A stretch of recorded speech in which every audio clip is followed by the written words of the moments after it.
Oke Kak, maaf. Oke, Bu. Oke, Ya, Mbak. Jadi ini objek formal. Saya saya kasih warna dulu. Ini objek material.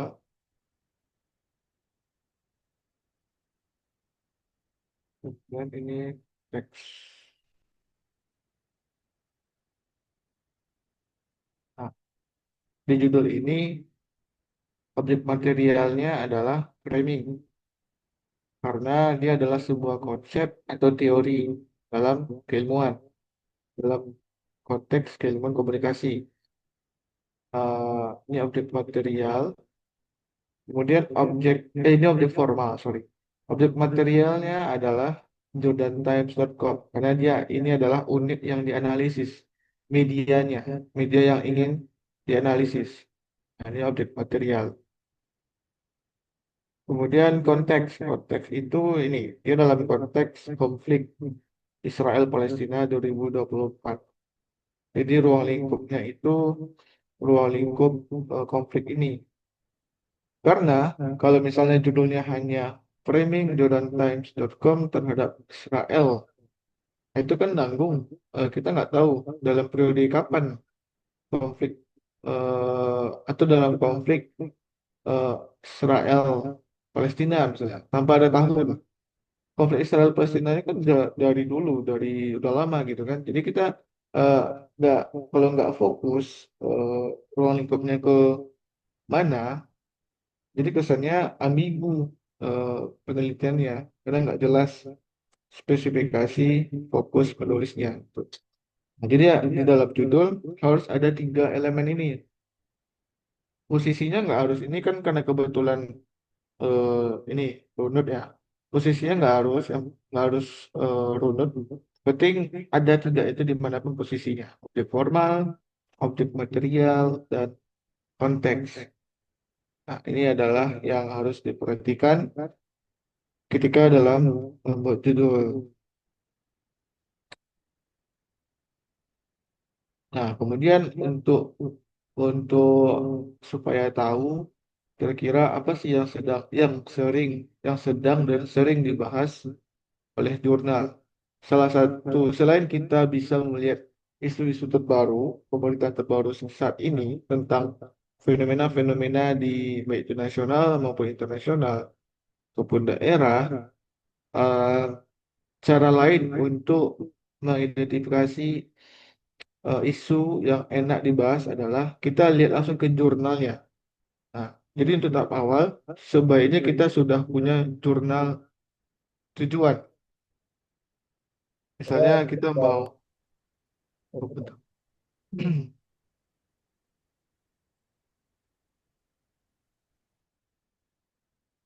Nah, misalnya kita punya jurnal tujuannya ke Sinta 2. Sinta 2, kemudian ada template. Nah, kita bisa lihat tuh di bagian arsip artikel yang sudah diterbitkan atau 2 edisi ke belakang. Apa sih yang sering diangkat oleh jurnal ini? Nah, itu bisa jadi acuan kita untuk menuliskan topik yang sama, tapi dari sudut pandang yang berbeda. Nah, itu salah satu cara.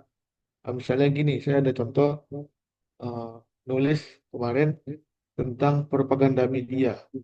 Kemudian saya jurnal tujuannya ada nama jurnalnya The Society of Media, jurnal Cinta 2. Jadi sebelum menulis itu saya lihat nih di jurnal atau sedang menulis waktu itu saya lihat jurnalnya banyak sering membahas media, propaganda, masyarakat. Ah, ini pas kan. Kemudian ternyata pas artikel ini diterima, nah pas di edisi tersebut memang khusus membahas tentang propaganda. Nah gitu. Jadi kita harus pandai mencari strategi bagaimana supaya artikel kita jadi pusat perhatian editor jurnal. Nah gitu. Ini kembali lagi di dalam sebuah judul harus ada tiga elemen ini. Ini yang harus dipastikan. Kemudian, secara umum, struktur di dalam jurnal itu disebut dengan IMROT. Kalau Mbak Seli pernah dengar, ini udah umum sih di dalam jurnal. Jadi disebut dengan improt. Apa aja improt? Yang pertama, introduction. I. Kedua, metodologi. Metodologi. M-nya. Kemudian, result. A itu N, D itu discussion. Nah, ini format atau pola paling, bukan pola sih, tapi format paling umum oleh jurnal. Selain itu ada literatur review. Ini nggak wajib sih, tergantung dari jurnal memang. Intinya setiap jurnal itu punya template masing-masing yang harus kita penuhi. Ada juga jurnal yang di template-nya itu tidak membuat literatur review. Sementara kita membuat artikel, ada literatur review. Nah, itu nggak masalah, nggak usah dihapus literatur review-nya. Tetap submit aja. Karena yang paling penting adalah hal-hal wajibnya kita penuhi. Ada improt, ada introduction, metodologi, result, discussion. Literatur review itu bisa dibilang sunnah ya, sebagai pendukung saja. Nah, gitu. Jadi harus ada uh, improt ini. Ada juga memang jurnal yang menggabungkan antara result and discussion. Result and discussion. Ada juga yang gini, gitu. Eh, ada juga yang makan result aja. Jadi eh, cuma result, tapi sebenarnya di dalamnya udah ada discussion juga, kayak gitu. Jadi ini hanya perihal istilah, tapi secara isi ada semua. Jadi cuma perbedaan posisi. Bahkan ada juga metodologi ini tidak dibikin di formatnya.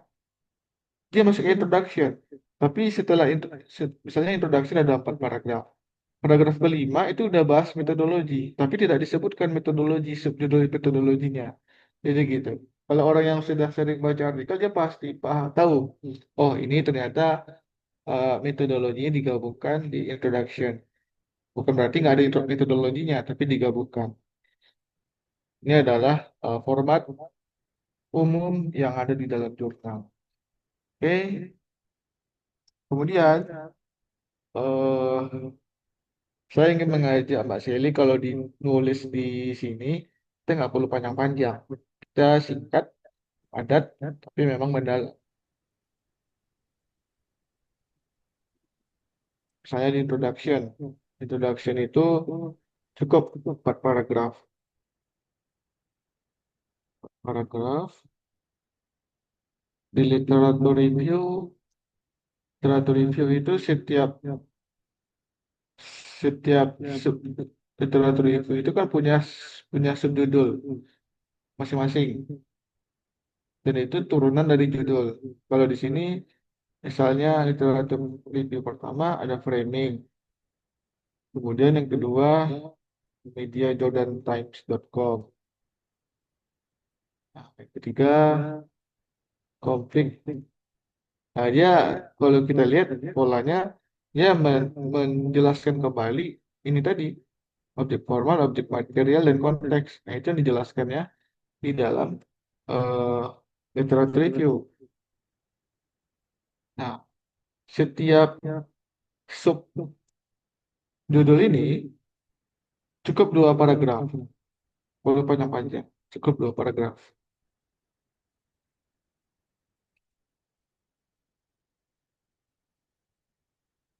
Kemudian di bagian metodologi, metodologi itu cukup 3 paragraf, 3 paragraf. Di bagian result, nih di bagian result ini harus ada tabel, gambar, diagram, kurva, apa lagi ya? Pokoknya summary harus ada ini. Dan idealnya itu setiap satu sub hasil ada 6 paragraf. Paragraf pengantar, misalnya paragraf pertama itu pengantar. Setelah paragraf itu ada tabel, atau ada gambar, atau ada diagram. Nah, setelah gambar, tabel, diagram ini ada lagi lebih kurang 5 paragraf. untuk mendeskripsikan istilahnya restatement, menjelaskan kembali apa yang ada di dalam tabel. Nah, jadi kita nggak ngebiarin tabel itu eh, gitu aja. Kita harus ngejelasin. Karena kan pembaca yang awam nanti nggak tahu ini tabelnya maksudnya apa gitu. Jadi itulah gunanya ada penjelasan ulang di bawah dari tabel atau gambar. Jadi dia 6 paragraf. Nah, di bagian discussion, idealnya 5 paragraf. 5 paragraf. Discussion ini disinilah tempat kita eh, berdiskusi, beropini. Kita bebas bisa beropini di sini, tapi dengan catatan harus bisa kita buktikan. Buktikannya, membuktikannya itu bisa eh, ya hasil tadi kita olah di bagian sini. Kemudian nanti misalnya kita ingin berpendapat A, nah kita nggak bisa hanya berpendapat A, kita ada buktinya, buktinya ada di hasil. Kemudian untuk penguatnya, kita bisa ngutip artikel lain untuk penguatnya. Jadi sebenarnya menulis artikel penelitian itu seperti itu saja. Kita ngomong, kita berpendapat, ya mana datanya, mana buktinya. Kalau nggak ada kalau nggak ada bukti ya artinya nggak sah dong omongan kita gitu. Nah, jadi ini juga sebenarnya mindset penulis itu bukan mencari masalah dulu, bukan meneliti masalah, tetapi menjelaskan sesuatu secara ilmiah. Nah, sebenarnya mindset menulis itu seperti itu, menulis artikel penelitian. Itu membuktikan sesuatu secara ilmiah. Misalnya, kayak sekarang di judul ini, saya mengatakan bahwa ada framing di mediajordantimes.com. Ada pemingkaian. Framing itu kan pemingkaian. Nah, itu yang ingin saya buktikan nanti di bagian hasil. Bagaimana saja bentuk pemingkaiannya. Nah, misal kalau di bidang Mbak Seli, Mbak Seli ingin mengatakan bahwa banyak perilaku masyarakat yang tidak mencerminkan kesehatan. Itu nanti bisa dibuktikan. Misalnya bukti-buktinya banyak masyarakat ketika mau makan tidak cuci tangan. Nah, itu nanti kita paparkan di bagian hasil. Kemudian eh, banyak eh, masyarakat masih eh, tinggal di tempat yang kumuh. Nah, itu sebagai bukti, bukti dari apa yang kita bilang di judul gitu, gitu. Jadi mindsetnya seperti itu kalau dalam jurnalistik. Oh, berarti nggak usah cari masalah dulu ya kalau untuk artikel. Nggak, mm, nggak perlu nyari masalah. Kita nyari apa ya? Nyari ide untuk kita buktikan. Oke. Eh, itu yang kita buktikan nanti dalam bentuk data-data hasil. Maka sebenarnya yang paling penting itu asal punya data, itu bisa kita arahkan kemana saja itu penelitiannya. Eh, tapi memang datanya ini yang data yang kuat, data yang valid. Nah, kayak ini datanya, artikel ini, framingjordantimes.com ini datanya adalah berita-berita dalam media Jordan Times ini yang memang kelihatan di di satu sudut saja, satu pihak saja. Sementara di pihak lain dia nggak ini, jadi nggak netral. Jadi bisa dibilang ada pembingkaian. Jadi gitu, harus punya data. Kalau sudah punya data, itu kita enak untuk mengarahkan mau kemana penelitian kita.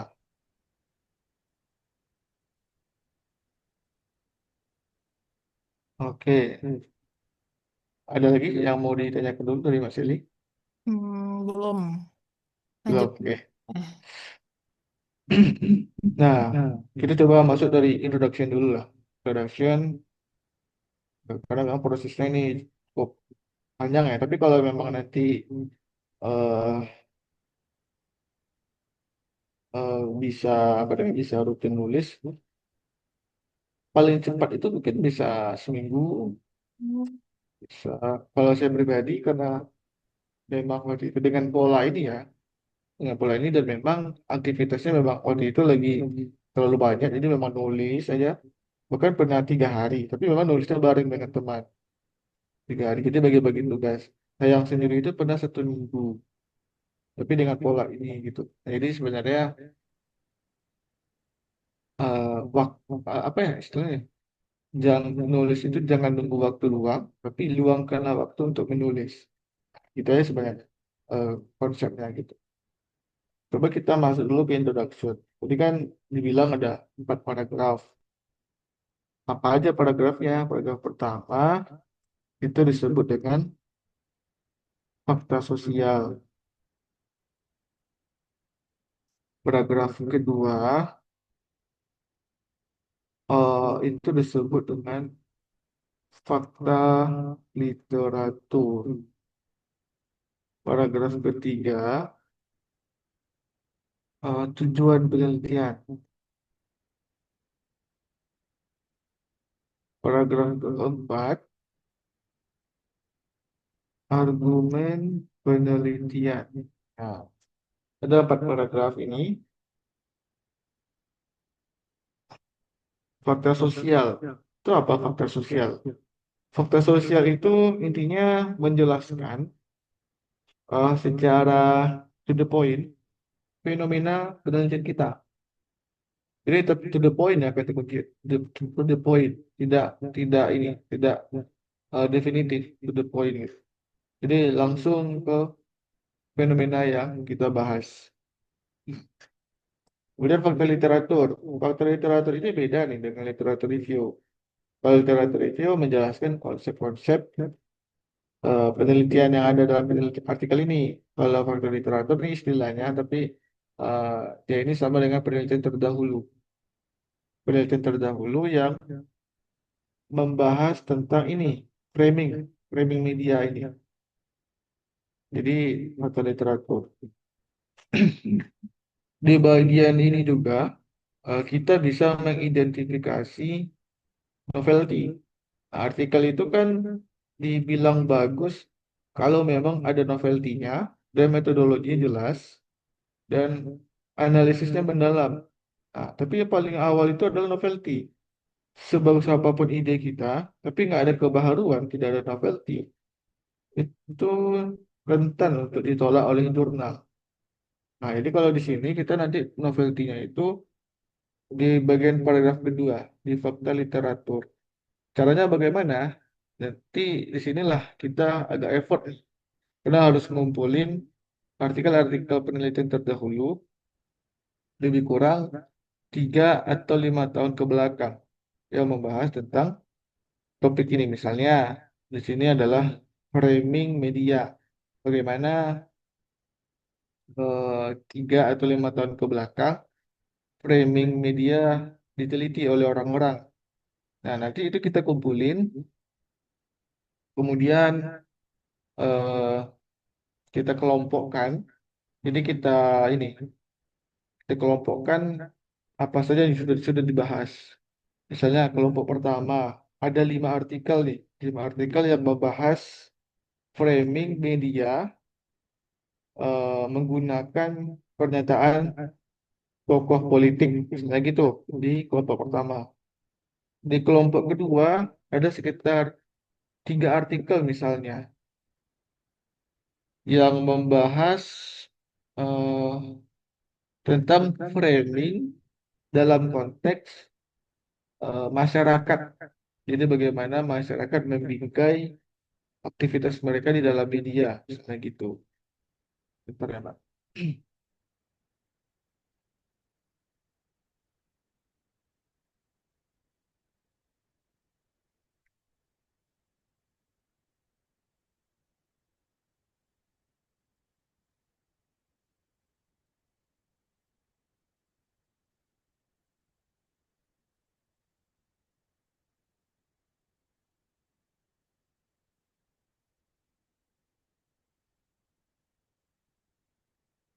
Itu di bagian fakta literatur.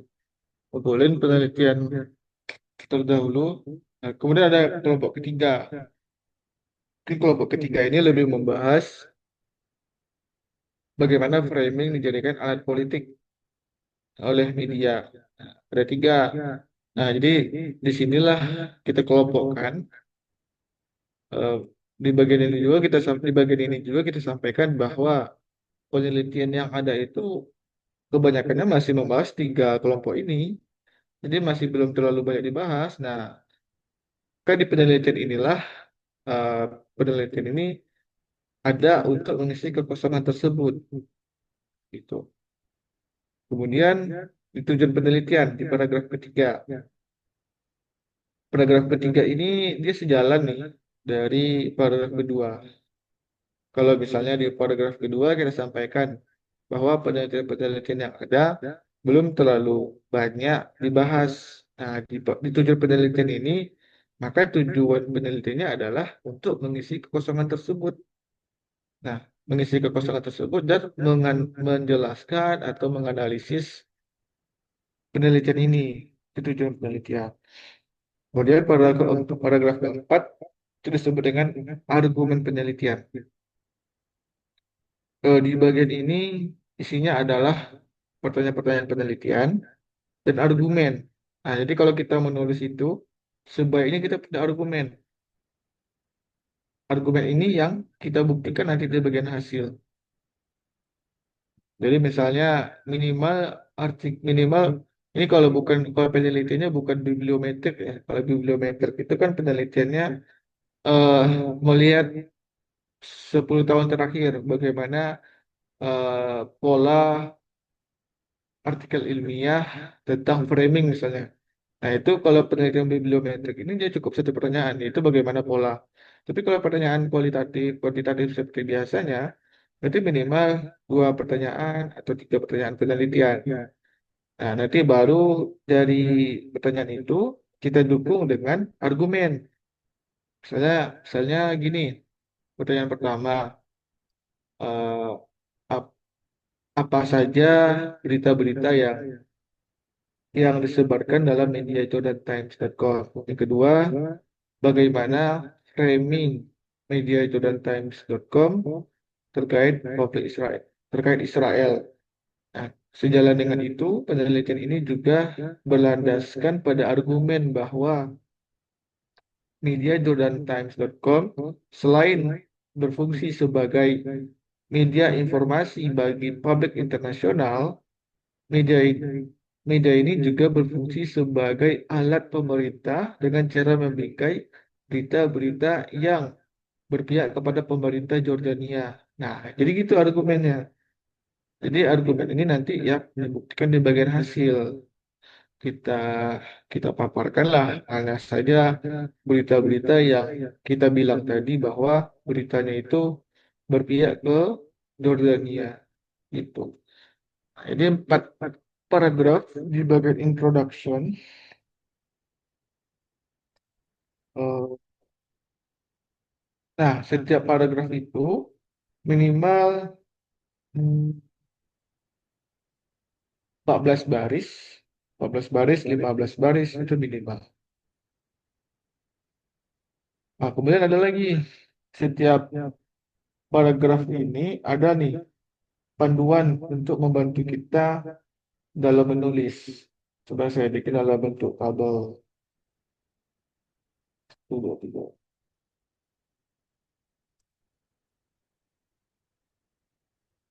Yang pertama itu ada poin, kedua ada reason, alasan. Ketiga ada evidence, bukti. Keempat ada conclusion, kesimpulan. Nah, ini sama semuanya sampai seluruh paragraf. Sampai paragraf keempat. Kalau di metode nanti beda lagi. Metode ini dia nggak terlalu menggunakan ini. Tapi di bagian yang lain, literatur review, result, discussion itu lebih kurang sama. Pakai ini untuk membantu menulis. Eh, misalnya, nah itu tadi ya kita bahas. Kalau kebanyakan orang menulis di awal-awal kalimat itu definitif, nah kalau kita langsung ke poinnya, kita langsung menyatakan konteks. Misalnya gini, poinnya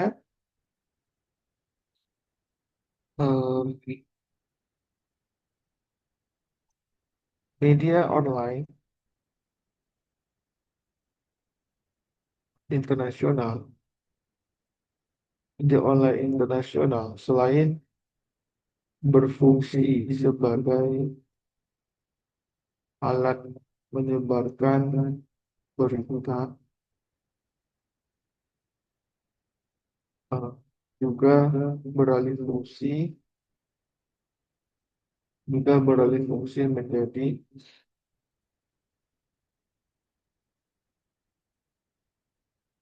alat pembingkaian oleh pemerintah. Nah, ini poinnya, dia langsung ke poin. Poin itu ini saja sudah tiga baris, kan? Tiga baris. Di reason, kita kasih alasan kenapa kita ngomong seperti ini. Alasannya itu bisa kita yang mengungkapkan langsung, atau bisa kita kutip artikel lain, atau bisa juga keduanya. Kita kita ngomong, kita berpendapat, kemudian kita kutip sebagai penguatnya. Nah, misalnya saya kasih alasannya gini, pembingkaian oleh pembingkaian media oleh pemerintah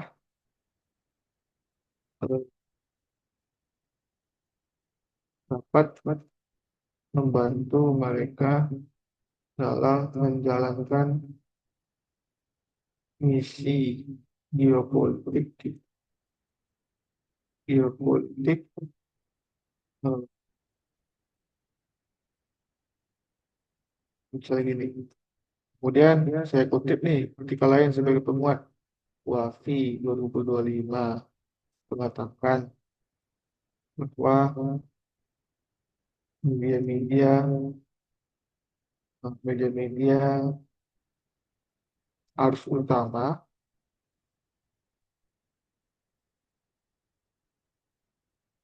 tidak sedikit yang tidak netral dalam menyebarkan informasi geopolitik. Nah, ini alasan, ini bukti, ini penguatnya artikel lain.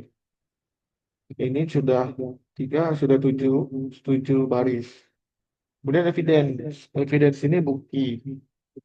Bukti itu langsung kita bahas ke penelitian kita.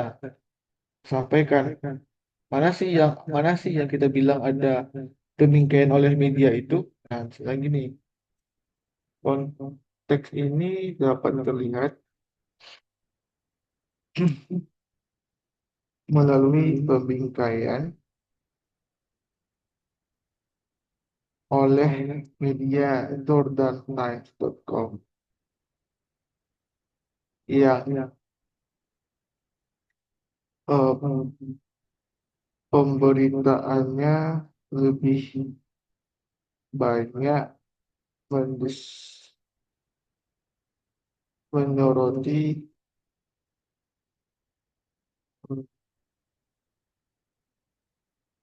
aspek negatif dari Israel.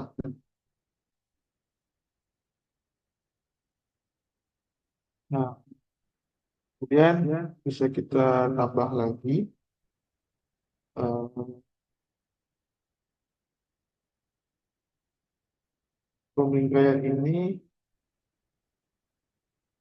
secara tidak langsung dapat mempengaruhi cara pandang publik internasional terhadap konflik yang terjadi di konflik terjadi antara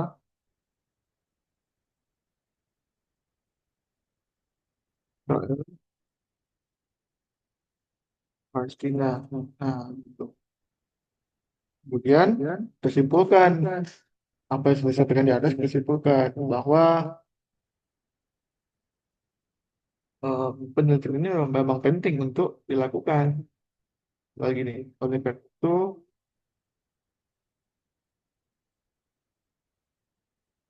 penelitian yang mendiskusikan tentang peming- pembingkaian, pembingkaian konflik dalam media sangat krusial untuk dilakukan.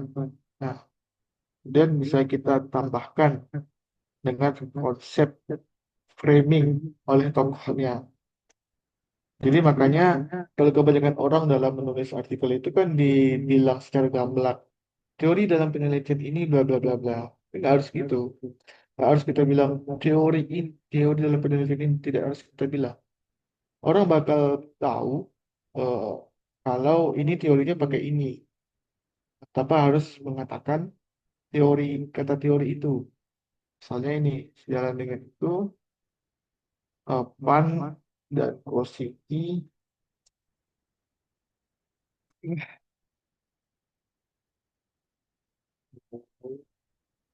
misalnya 2000 berpendapat bahwa media punya cara pandang mereka masing-masing dalam melihat isu geopolitik. Nah, jadi ini teorinya, teori framing dari Padang Kosiki. Coba kita hitung di sini berapa? 3, 7, 8, 9, 10, 11, 12, 13, 14. Oh, terlalu panjang 20, tapi nggak masalah. Dia minimal kan 16. Kalau lebih nggak masalah. Ya, idealnya 16 sampai 22 lah. Lebih dari itu terlalu kepanjangan.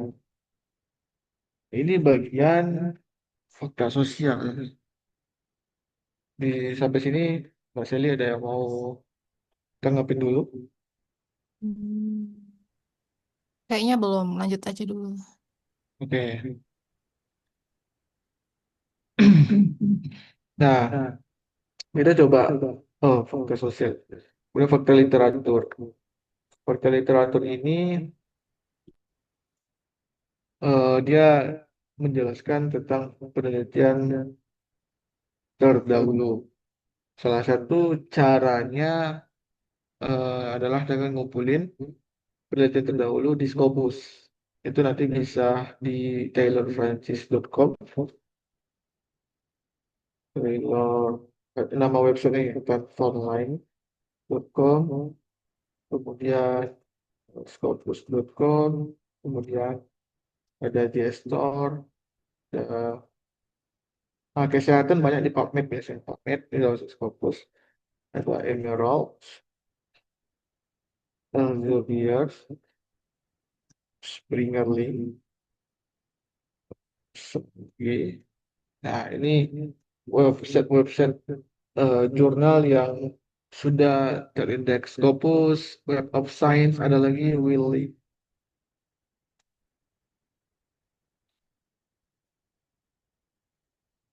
Nah, nanti ngambil referensinya bisa di antara ini. Kalau saya kebelakangan ini sering menggunakan tanfonline.com dan scopus.com. Tapi sudah mulai juga sekarang menggunakan Springer Link. Kita nggak harus login. Kan artikelnya itu ada yang open access, ada yang close access. Yang close access kan kita bisa akalinnya buka pakai Skihub, eh, salin doi-nya ke Skihub. Kalau yang memang misalnya kita ada dapat bahan di artikel tersebut, tapi memang nggak bisa sama sekali dibuka artikelnya. Nah, cuman data kita itu cuma ada di abstrak. Ya, nanti kita bisa tetap eh kita kutip ininya, file RIS. Nah, gitu. Nah, jadi di paragraf kedua, fakta literatur. Cara ngumpulin penelitian terdahulunya itu, oke, saya coba geser dulu share screen-nya.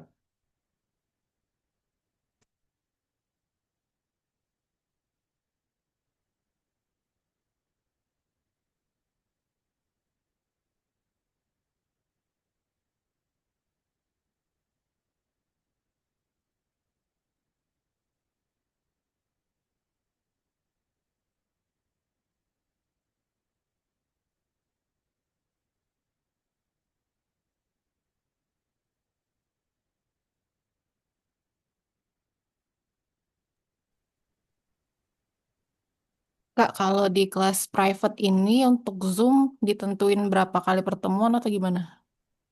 Nggak ditentuin sih Mbak. Bebas. Kapan misalnya gini, misalnya sekarang kan eh, kita Zoom nih. Kemudian kalau bisa setelah ini Mbak eh, Mbak Seli bisa langsung coba progres. Mm-mm. eh, kan di sini kan sebenarnya saya mentor mengarahkan ya, mengarahkan ke pola-polanya gimana, cara-cara gimana. Eh, Nanti Mbak Seli bisa coba progres. Nah, setelah sudah progres, itu nanti kita bisa koordinasi via WA, via Zoom juga bisa. Nanti mau membedah di Zoom juga bisa gitu. Eh, atau nanti Mbak Seli kirim, kemudian saya perbaiki dulu, baru kita bedah lagi di Zoom juga bisa. Ini fleksibel gitu. Oke, oke. Ya.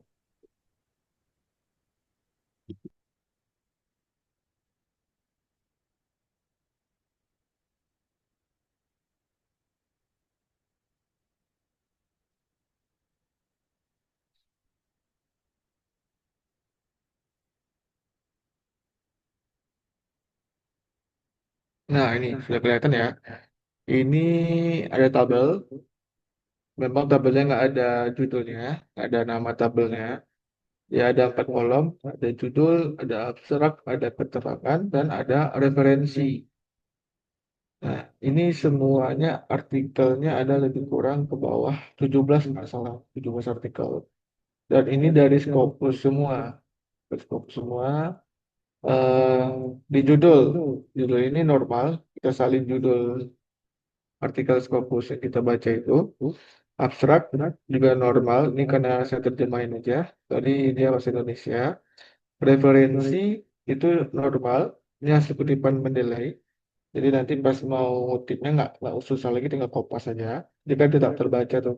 Nah, di keterangan ini yang penting nih untuk diperhatikan. Keterangan ini tuh sama kalau dibilang gue yang kesimpulan. Kesimpulan kita dari membaca artikel yang kita baca. Nah, jadi di sini kita harus apa ya? Harus berani untuk menyimpulkan apa yang kita baca. Tapi kesimpulannya itu mengarah ke kebutuhan ini, fakta literatur tadi. Nah, dia mengarah ke sana, nggak sekedar menyimpulkan. Misalnya di sini ada judul artikelnya Digital Demokrasi as a Mechanism for Archiving Participatory Democracy. Nah, setelah saya baca, saya menyimpulkan bahwa artikel ini lebih membahas tentang tantangan demokrasi digital. Ini BTW judul artikelnya eh, Cacat Demokrasi Digital, Debat Publik tahun 2024. Nah, itu judul artikel penelitiannya. Nah, judul artikel yang saya yang bikin gitu.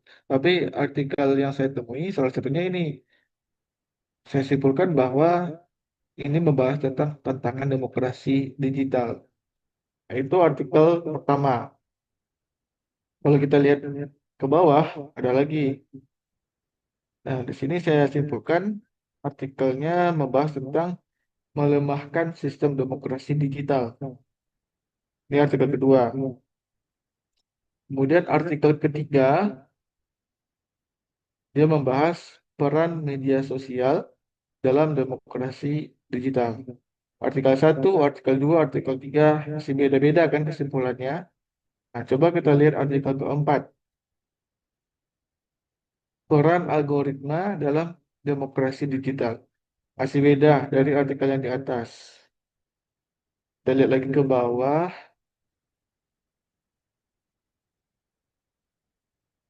Nah, sama nih. Peran algoritma dalam demokrasi digital. Sama kan dengan yang di atas. Kenapa bisa sama? Karena sebenarnya artikelnya kan berbeda. Tapi itu, kalau kita membaca, kemudian memang mirip-mirip nih pembahasannya, kita samakan aja diksi kesimpulannya. Samakan aja.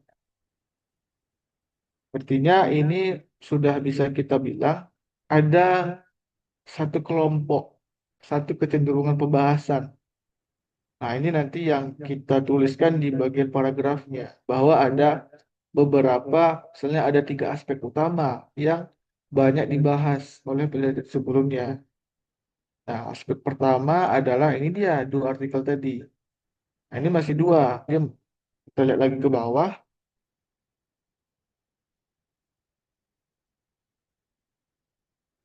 Nah, di sini ada tantangan demokrasi deliberatif. Ini mau saya ganti sih, biar sama aja dengan yang di atas.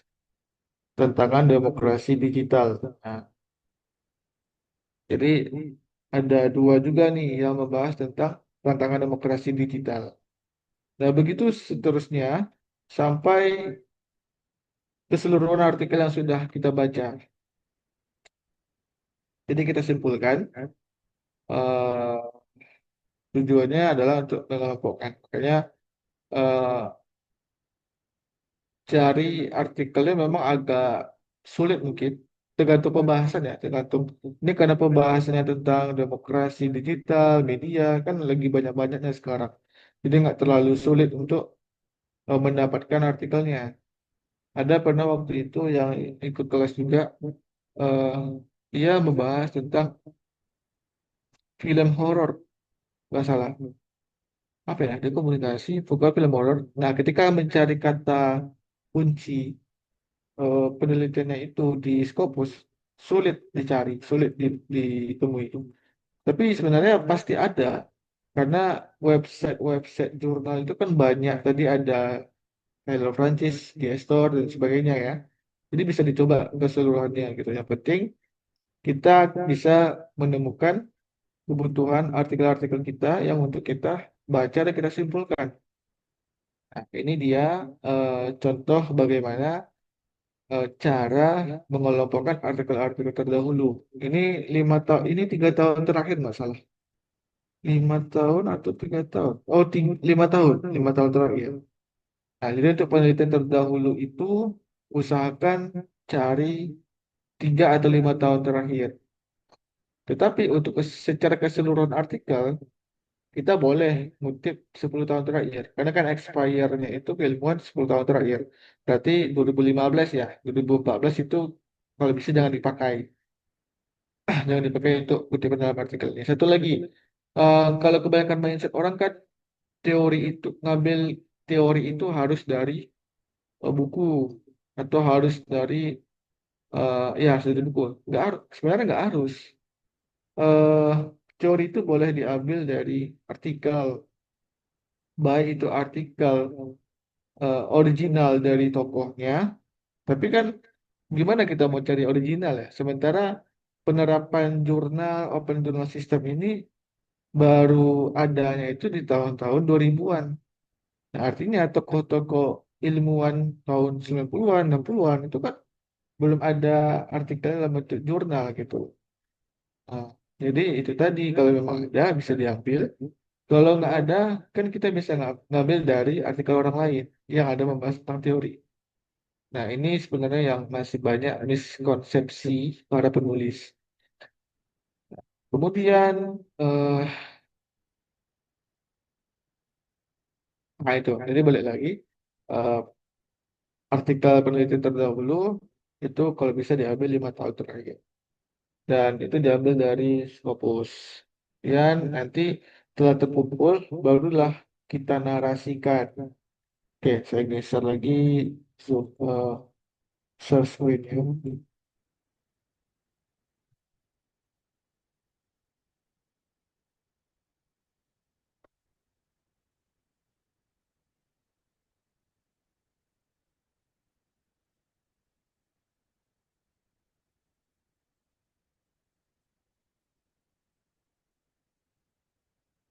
Nah, ketika sudah kita kumpulkan penelitian-penelitian tadi, maka kita bisa kembali menulis seperti format ini. Ini saya kopas.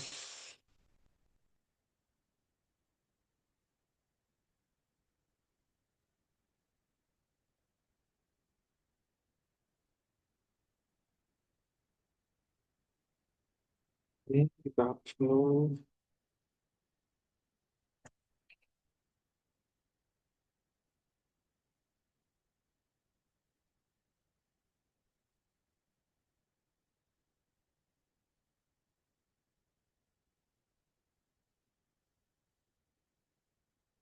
Jadi kan sudah ada bahan-bahannya, tinggal kita kemas, kita tuangkan ke dalam bentuk kalimat per paragraf.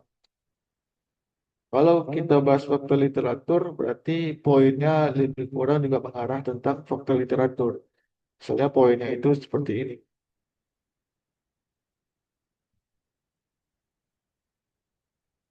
Poinnya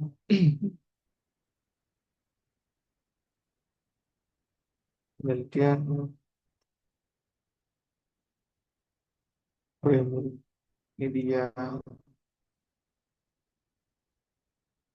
penelitian tentang framing konflik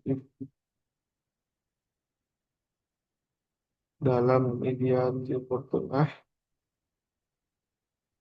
sangat penting untuk dieksplor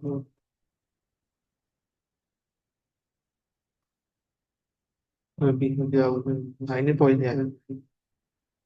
Ini kita kasih alasan.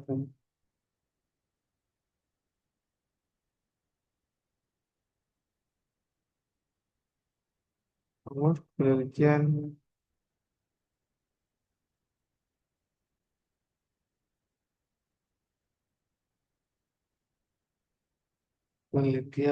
yang mendiskusikan tentang framing media hanya berfokus pada tiga aspek utama. Nah, ini dia. Kemudian baru bukti, eviden. Buktinya ini yang sudah kita kumpulkan tadi. Pertama, penelitian framing media yang membahas tentang, anggaplah tadi ya, anggap tadi tantangan demokrasi digital. Walaupun ini kan beda nih, demokrasi, demokrasi digital. Kemudian masukin kutipan-kutipannya. Misalnya ada tiga artikel tadi. Kayak tadi di bagian reference, itu tinggal kita kutip, kita kopas ke sini. Nah, ini anggaplah ini kopas. Dan kedua, penelitian framing media yang membahas uh, penelitian framing media tidak sedikit yang membahas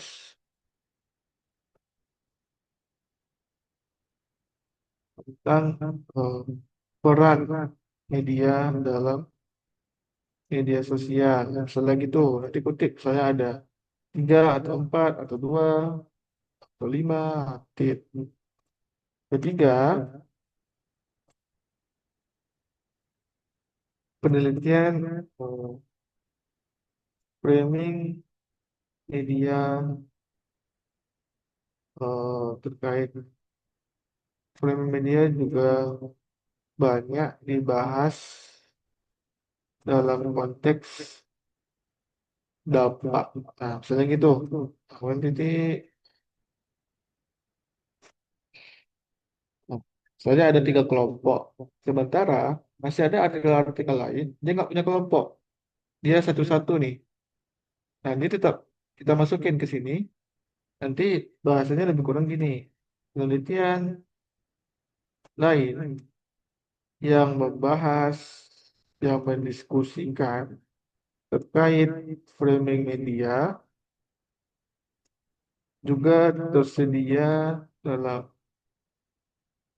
dalam be- tersedia eh, dalam bentuk dalam bentuk framing media juga, berarti yang mendiskusikan terkait framing media juga sering dibahas, sering juga ada dibahas terkait apa misalnya solusi solusi tip, kemudian lagi eh, cara, nah gitu-gitu. Jadi nanti diterusin eh, penelitian yang tidak punya kelompok. Nah, baru kita simpulkan bahwa kesimpulannya ini kita ulang yang di atas, tapi kesannya dia bukan mengulang. Tam- kita tidak perlu mengutip lagi, tidak perlu ngambil kutipannya. Kita hanya me- menyimpulkan saja tanpa kesannya mengulang. Misalnya gini, penelitian sebagai oleh karena itulah ya, oleh bukan. Maka dengan demikian penelitian penelitian yang ada membahas tentang framing media hanya eh, ber, ber- hanya ada pada cakupan. Nah, ulang lagi, misalnya tadi tantangan, dampak, solusi, cara yang di situ tadi diulang di bawah itu. Ini dia kesimpulannya. Nah, sudah jadi paragraf kedua, fakta literatur. Baru di tujuan penelitian, ini polanya juga sama.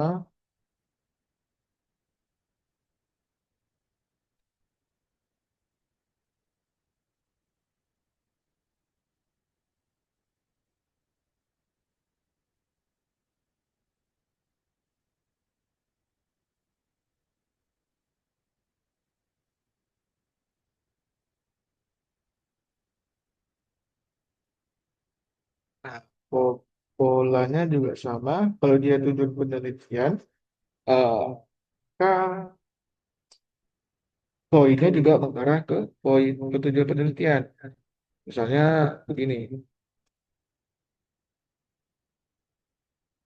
penelitian ini bertujuan untuk menambah khazanah keilmuan eh, media global. Nah, misalnya gini. Kemudian alasannya bisa kita kutip artikel lain. Misalnya saya bikin WAFI 2025 juga berpendapat bahwa penelitian yang mendiskusikan bagaimana media membingkai suatu konflik sangat penting untuk dibahas. Nah, jadi dia sejalan antara alasan dengan poin di atas. Jadi kita buktikan. Namun penelitian yang ada tentang pembingkaian media hanya membahas, nah dia kesannya ngulang lagi nih yang paragraf sebelumnya, tapi nggak ngulang sebenarnya gitu. Karena per paragraf itu beda-beda, beda-beda apa ya, beda-beda konteks. Ini kan konteksnya tujuan penelitian yang di atas fakta literatur. Ini membahas eh, tantangan, tantangan media, cara bermedia, solusi bermedia, gitu. Baru conclusion, nah lagi-lagi kata-kata kata-kata yang powerful untuk menyimpulkan itu ada oleh karena itu dengan demikian eh, maka apa yang gitu ya, nanti kita pakai oleh karena itu penelitian ini selain selain untuk mengisi kekosongan kekosongan keilmuan sebelumnya juga mencoba menjelaskan dan menganalisis bagaimana menganalisis cara media membingkai suatu konflik. Nah, gitu. Jadi kita simpulkan. Oke, tiga penelitian, paragraf ketiga selesai. Baru kita masuk ke paragraf keempat, argumen penelitian. Nah, di dalam argumen ini yang harus ada itu tadi pertanyaan dan juga argumen sejalan. Dan poinnya juga sama polanya.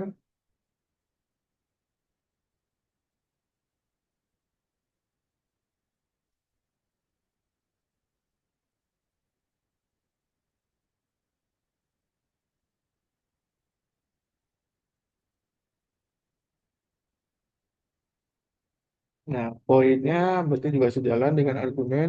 Bisa kita bisa kita bikin kalimatnya.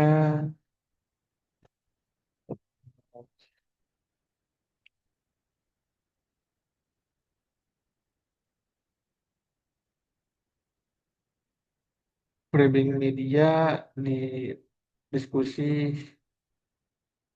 diskusi framing media eh, Timur Tengah, framing media Timur Tengah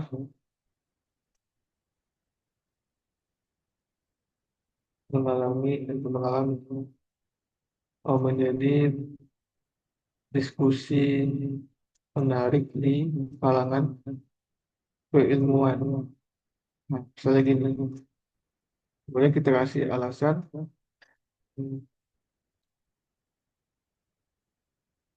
media dianggap sebagai penentu arah bagaimana penentu arah masyarakat dalam mengambil sikap dari pemberitaan internasional yang tersebar. Nah, gitu.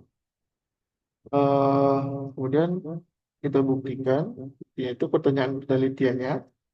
Penelitian ini berfokus pada, nah misalnya dua pertanyaan penting. Pertama, apa saja pemberitaan terkait konflik Israel Palestina dalam media jordantimes.com. Kedua,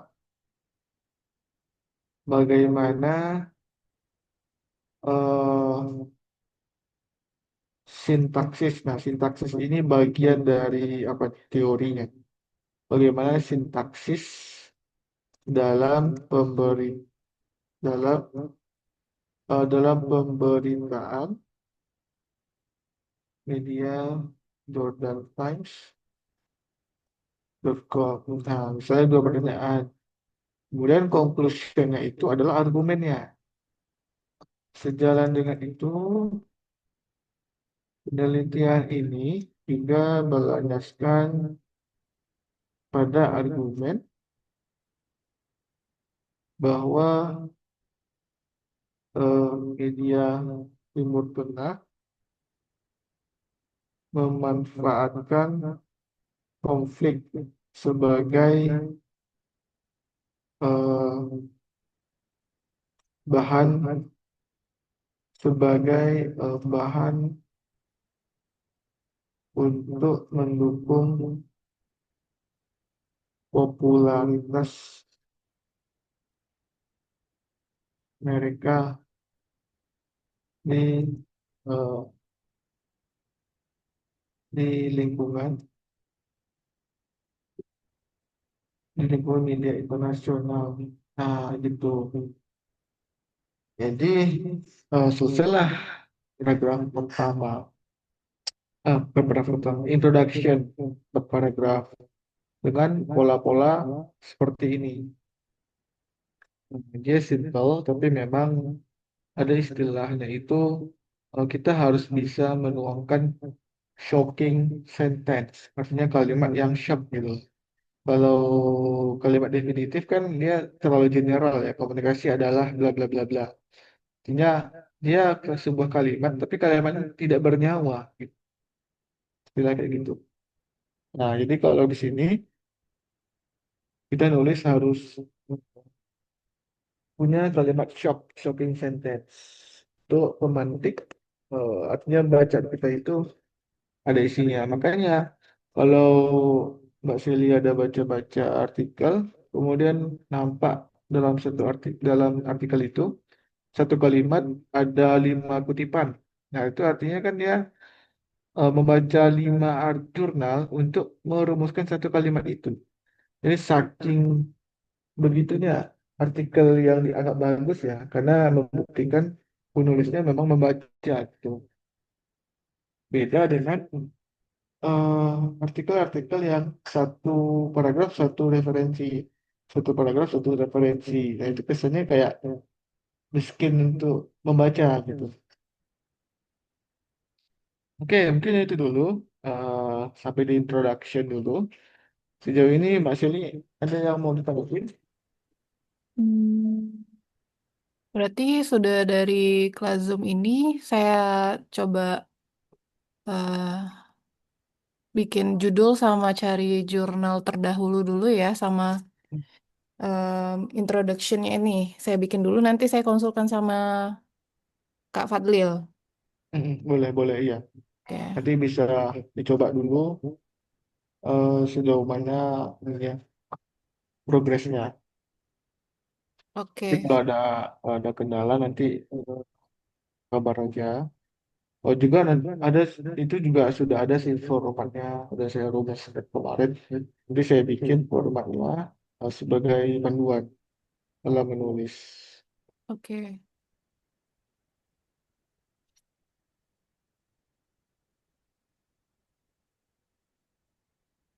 Nanti palingan saya via WA aja ya untuk Boleh, boleh. tanya-tanya yang lebih lanjut.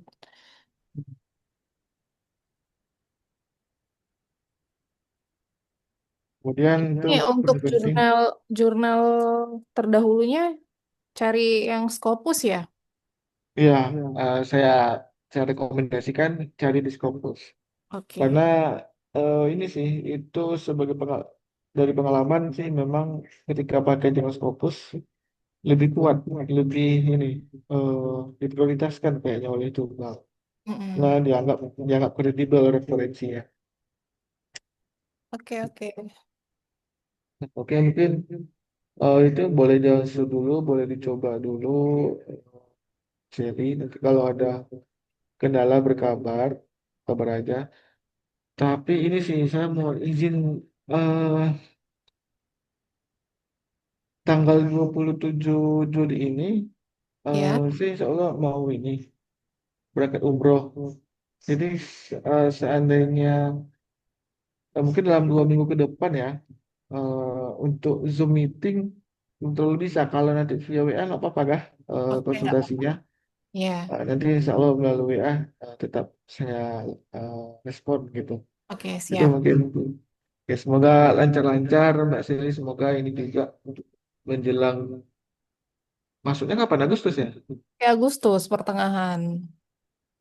Oh berarti oh iya iya ya The Win Padang juga gitu sih kayaknya pertengahan Agustus iya ya. Karena Hmm, negeri rata sama kan. benar. Ya semoga lah eh, baru mau masuk mulai ngajar atau di awal mengajar sudah bisa bikin satu artikel. Ya. Nah, itu kan jadi apa ya? Jadi awalan yang baik kan sebagai pemantik nanti. Ini memang itu saya sebagai nengok di Win Padang ya. Mm-mm. Banyak memang kendala-kendala dosen di situ, Kak. Di nulis artikel. Dia Mm-mm. kebutuhan naik pangkat untuk EBKD naik ke lektor kepala, lektor kepala sih. Itu sering tolak cinta dua sampai Hmm. akhirnya cari jalan pintas sampai ngundang editor jurnalnya untuk datang ke Padang, kemudian di lobi-lobi, ya baru nanti baru ketika submit ke jurnal si editor itu barulah diterima gitu. Jadi saking sulitnya bagi dosen-dosen yang nggak menulis gitu. Jadi Kak, untuk jurnal yang saya akan tulis ini, target ke Sintanya itu Sinta 3 dan atau 4 ya? Tergantung Mas Eli, kalau saya sarankan langsung aja ke Sinta 2. Oh, oke. Oke, oke. Insya, insya Allah dengan pola ini eh, nggak jadi penghalang sih, nggak jadi penghambat. Insya Allah saya yakin bisa, optimis bisa gitu. Karena Oke. karena memang beda artikel yang di Sinta 4 dan Sinta 3 dan Sinta 2 itu kalau kita baca memang beda apanya komposisinya, beda kepadatannya. Nah, kalau ini yang insya Allah kepadatannya udah kepada kapasitas untuk Sinta 2. Tinggal nanti bagaimana di bagian diskusi palingan itu harus diperkuat analisisnya. Jadi nggak apa-apa. Tuh, tuh, tuh, di awal berani aja Sinta 2. Siap. Oke, makasih Oke, eh, Kak Fadlil. Semoga lancar sama-sama. ngobrolnya. Amin, amin. Terima kasih, Mbak Seli. Oke. Semoga lancar-lancar juga ya. Nanti kalau Ya, ada kenalan, nggak apa-apa, ya, mohon berkabar aja. arahan dan bimbingannya ya. Siap, pasti, pasti. Siap, siap. Oke. Oke, mungkin itu dulu, Mbak Seli. Ya, Nanti baik. eh, recordingnya saya masukin ke YouTube, saya share lagi, dan juga format ini saya kirimin juga. Dan nanti juga ada format lain sebagai panduan. Dan Oke. lebih, terima kasih banyak. Lebih dan kurang, mohon maaf. Kita akhiri kelas kita siang ini. Assalamualaikum warahmatullahi wabarakatuh. Waalaikumsalam warahmatullahi wabarakatuh.